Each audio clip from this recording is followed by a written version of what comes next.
So we're in chapter 12 of your U.S. history book. We're in section 3, American Foreign Missions and the Haystack Prayer Meeting. We're going to talk about Samuel Mills. So what is the Haystack Prayer Meeting?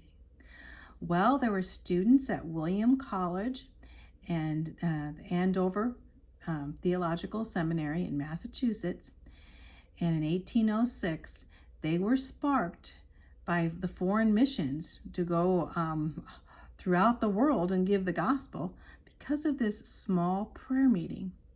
What was this small prayer meeting? Well, they were caught, the Williams students were caught in a rainstorm, and they took refuge on under a haystack. And during this haystack time of being in the rain, they had a prayer meeting. And this prayer meeting actually spurred forth in their hearts for foreign ministry to go and give the gospel outside of the United States. One of the guys in the haystack prayer meeting was Samuel Mills, who lived 1783 to 1818. He had a very short life, but in that short life, he helped organize many missionary projects. He helped train Native Americans, Pacific Islanders, Asians, all as missionaries to go to their own peoples. And he also trained Black Americans to go abroad. He helped found Bible societies on the frontier, and he ministered to the needy in New York City. He founded the American Board of Commissions for Foreign Missions, basically called the American Board. And you see this picture here of the haystack prayer meeting of these guys, and also coming together in these revivals brought a heart for missions throughout the world. Adoniram Judson is considered the father of American missions. He lived 1788 to 1850, and he pioneered missions in Burma.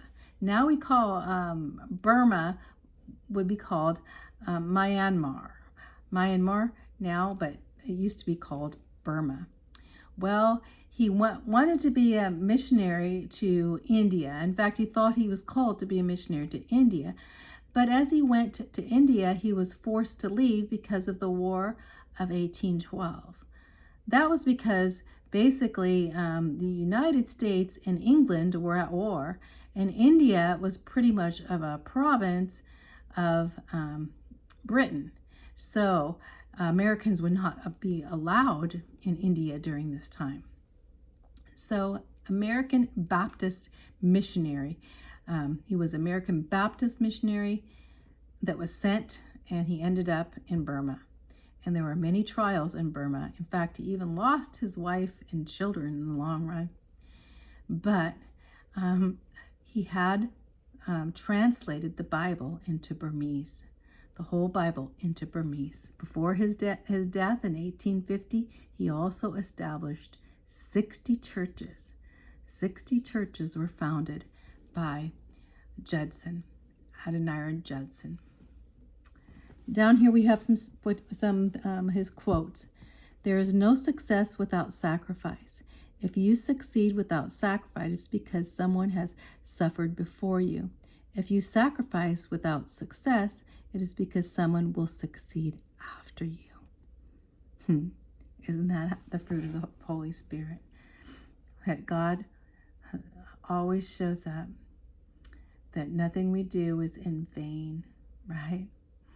As we cast forth and sow the seeds of the gospel, they will take root.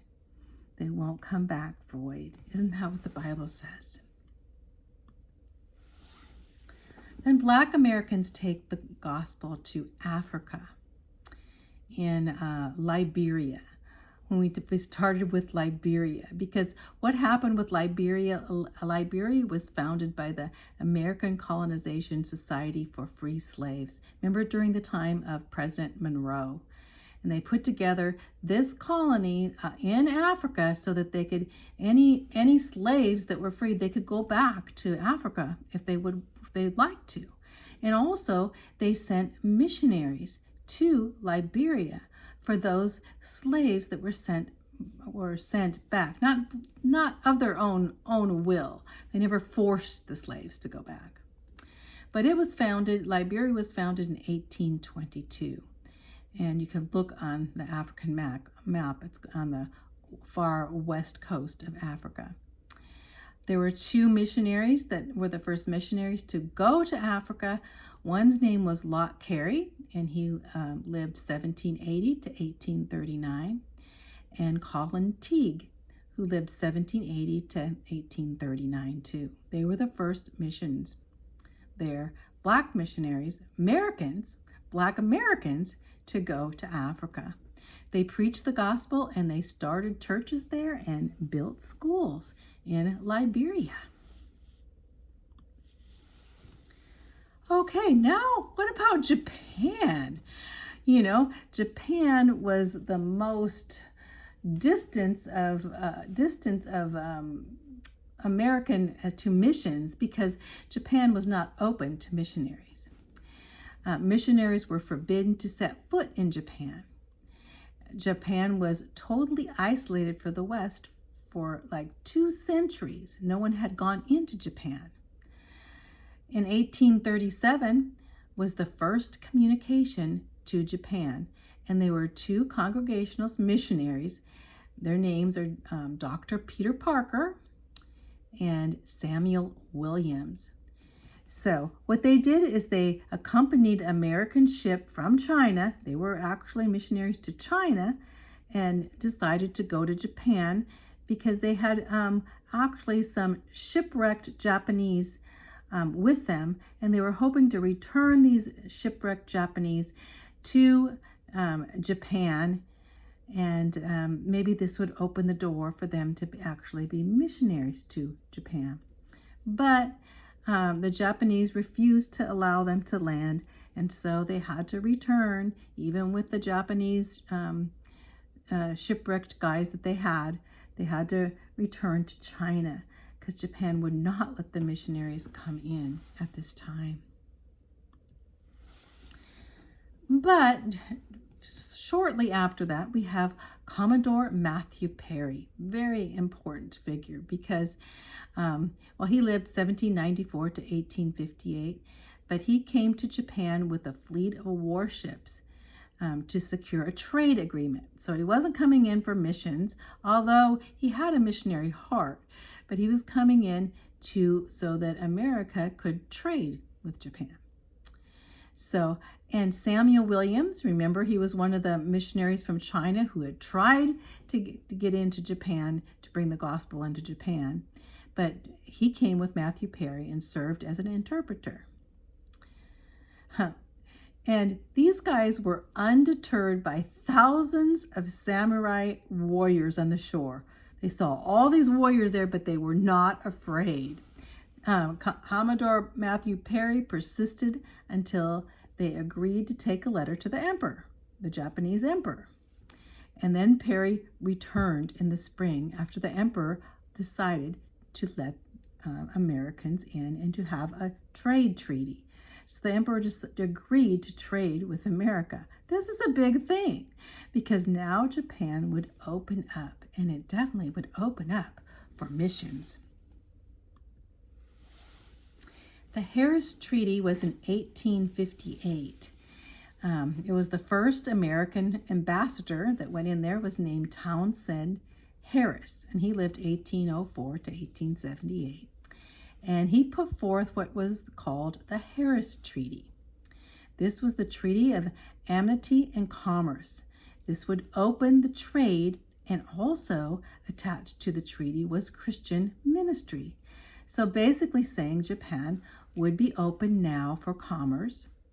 That means basically for trading, commerce and trade, and also then the gospel would be able to go into Japan. Jonathan Goebel, his picture there.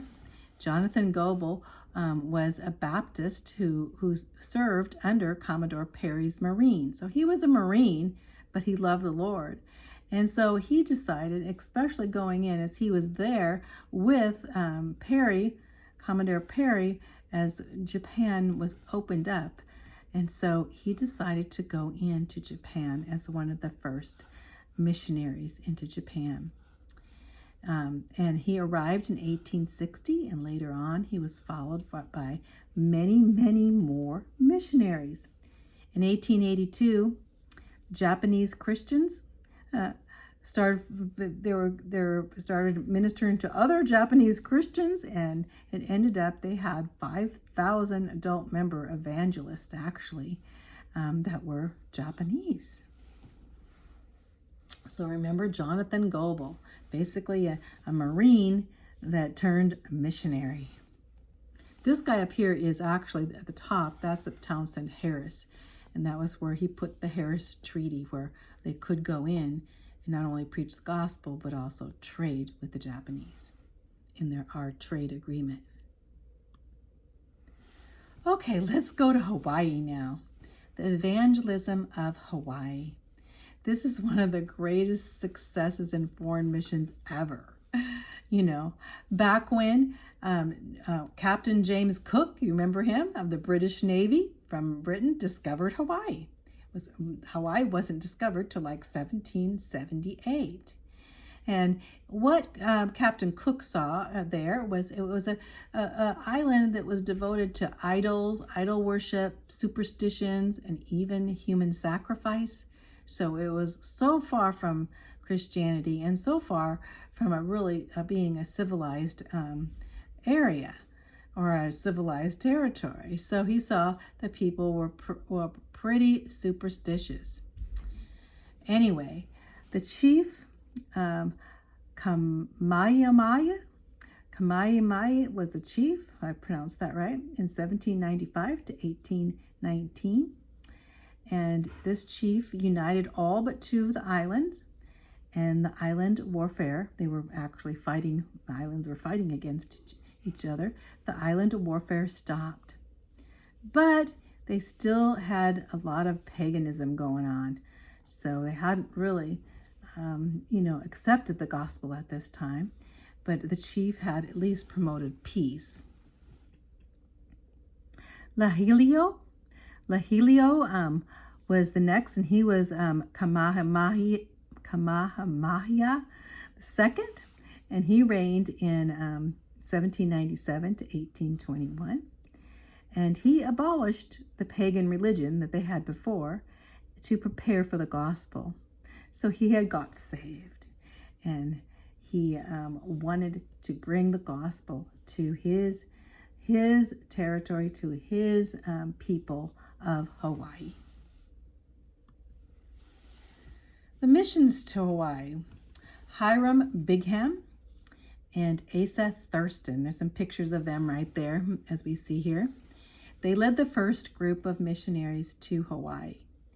The king, he decided that they could come and stay for 1 year, but they had to first teach the rulers about Christianity before they could teach the people. So he wouldn't let them go in and bring the gospel to the people until they brought the gospel to the king and to the leaders, the rulers there. And basically they developed the Hawaiian alphabet and a written language. And they printed these Christian literature and such for the people, and the people started to respond to the gospel. So basically, the Hawaiians looking now to their own Bible. The greatest achievement was the translation and the publication of the Hawaiian Bible. And multitudes became Christians in Hawaii. The queen,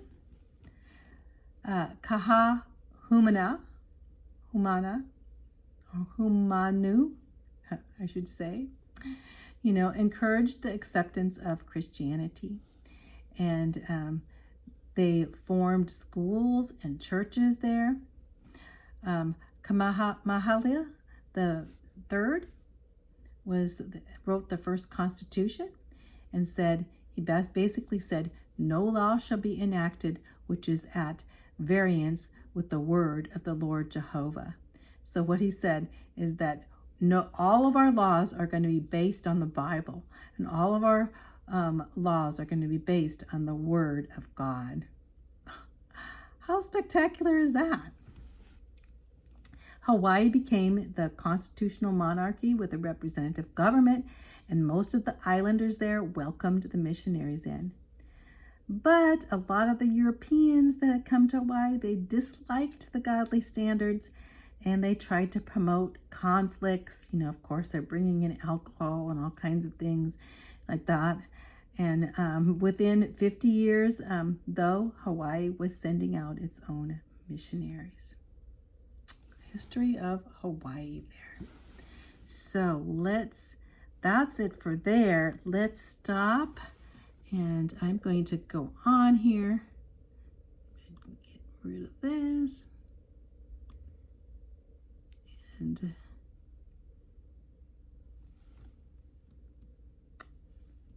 sorry about this.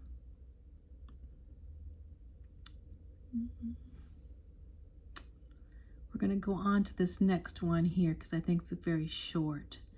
So let's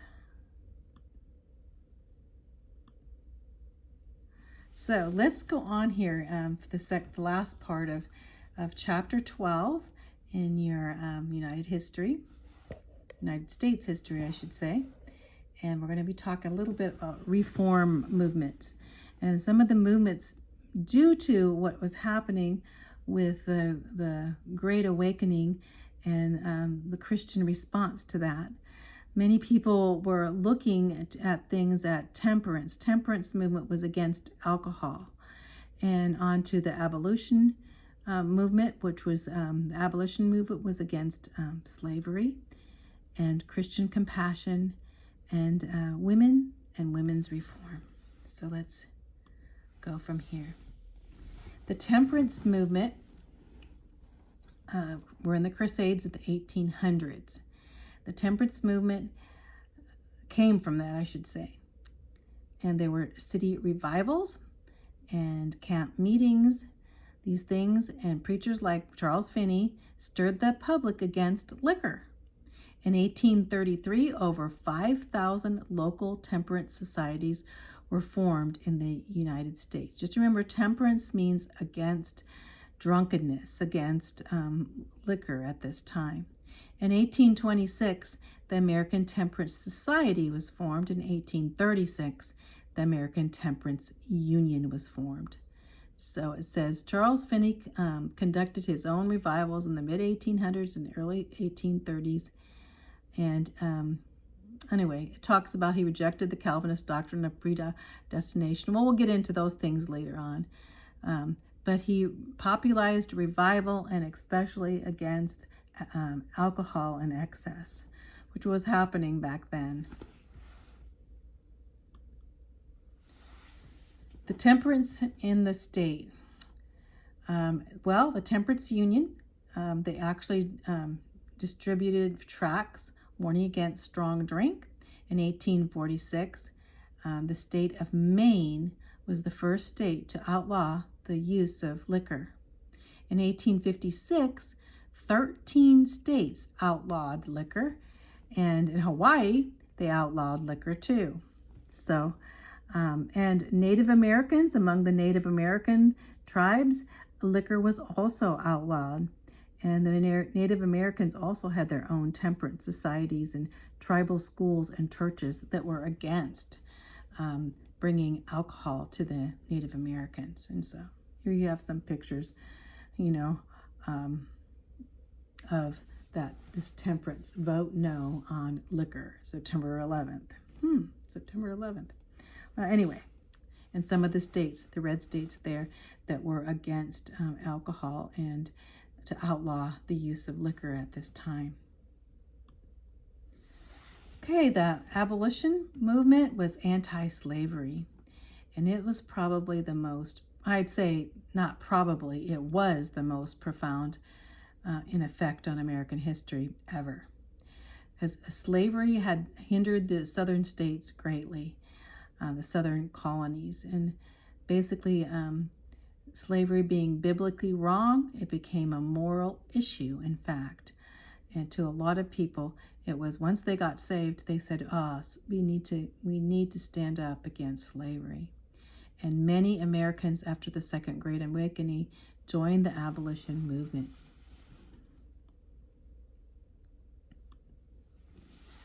Christian compassion.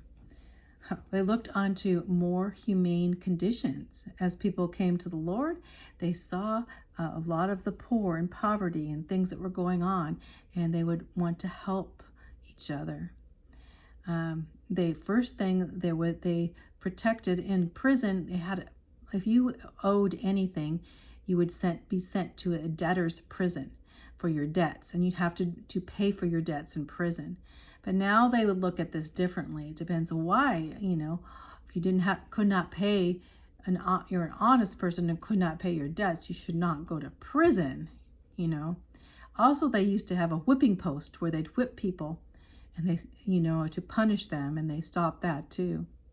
They also developed public hospital and mission shelters.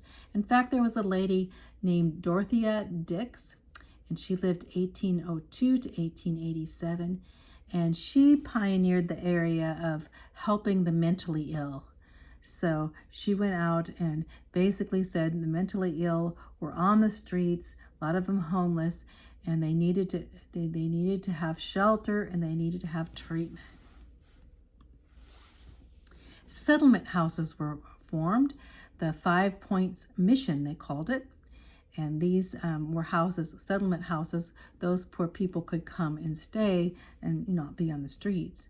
Phoebe Palmer in 1807 to 1874, she visited the poor areas of New York City, and she distributed gospels to them, to the homeless.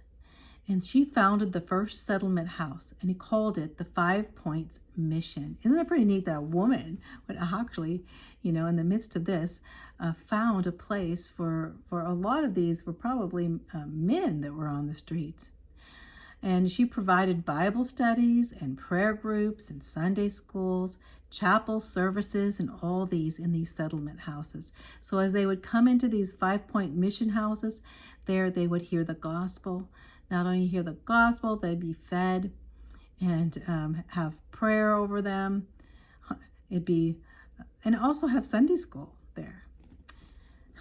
And soon other missions followed the 5 Points Mission, and brought in food and clothing and shelter and medical care for the needy people that at that time would come to the mission.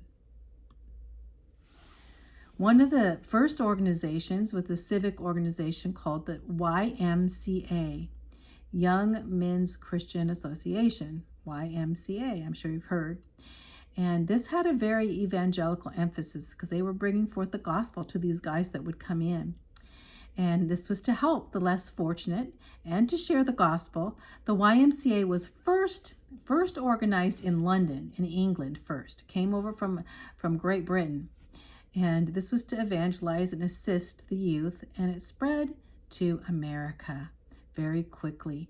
In the times of the Civil War, in fact, in 1862, there were 200 YMCAs in the United States.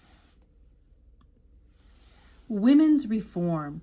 We think of women's reform, we think of women being able to vote. Well, women didn't come to be able to vote till 1900s, but the thing is, there were certain women that stood up for women's rights. And one of these was Elizabeth Cady Stanton, and she lived 1815 to 1902. Another was Lucretia Mott, 1795 to 1880. They believed in social, economic, and political equality for women, women's equal rights. And you see these women here as you look at Elizabeth Cady Stanton, Lucretia right here, and on down here we're going to be talking about Susan B. Anthony. So in 1848, The first women's rights convention was in Seneca Falls in New York. So the women, they organized this convention in New York. And Susan B. Anthony joined the movement in 1851. Here's Susan B. Anthony down here. These are famous women for women's rights. And they lectured in the northern states, and they started saying that women should have the right to vote. They call that suffrage, women's suffrage right to vote. The women also supported temperance. A lot of them were against alcohol and the effects that alcohol had in the family, especially on children. And onto abolition, they were against slavery and women's suffrage right to vote. Isabella Baumfree, she was better known here in the corner and up here, and both of these pictures are of her, as Sojourner Truth. That was what they called her, but her name was Isabella Baumfree, and she was a former slave in New York, and she lectured against slavery under the name of Sojourner Truth and women's rights in 1797 to 1883. So all these women are very famous when it comes to women's reform. The last section we're going to talk about are the challenges to Christianity and spiritual warfare.